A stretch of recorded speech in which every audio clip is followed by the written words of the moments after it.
Другий день показового судилища над 5 фігурантами справи про так званий тероризм із Сімферополя. На лаві підсудних Північно-Кавказького окружного воєнного суда Ростова-на-Дону знову Теймур і Узеїр Абдулаєви, Еміль Джемаденов, Рустем Ісмаїлов і Айдер Саледінов.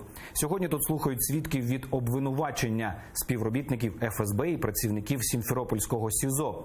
Один з них заявив, буцімто знайшов записку зі словами «смерть невірним» у камері Теймура Абдулаєва. Він своєю чергою всі обвинувачення відкидає, бо нічого подібного ніколи не писав. Поки триває засідання, під стінами суду зібралися кримські татари. Вони приїхали з окупованого Криму в Ростов-на-Дону, аби підтримати своїх співвітчизників, несправедливо звинувачених в тероризмі.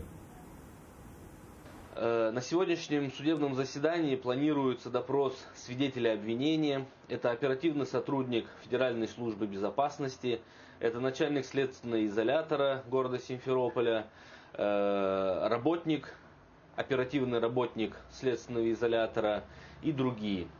Надеюсь, что на сегодняшнем заседании нам удастся доказать, что большинство показаний, которые давали данные люди, являются неправдой, и они просто оговаривают ребят.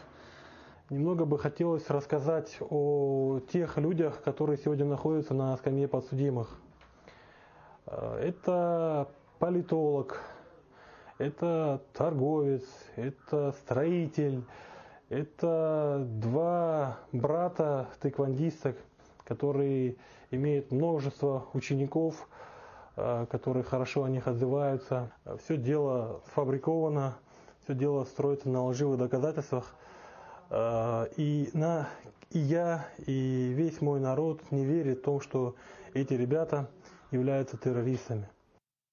З незаконними обшуками до Рустема Ісмаїлова, Еміля Джемаденова, Айдера Саледінова, Узеїра і Теймура Абдулаєвих окупаційні силовики увірвалися 12 жовтня 2016-го. Їх звинуватили у причетності до організації Хізбут Тахрір, забороненій в Росії і окупованому нею Криму.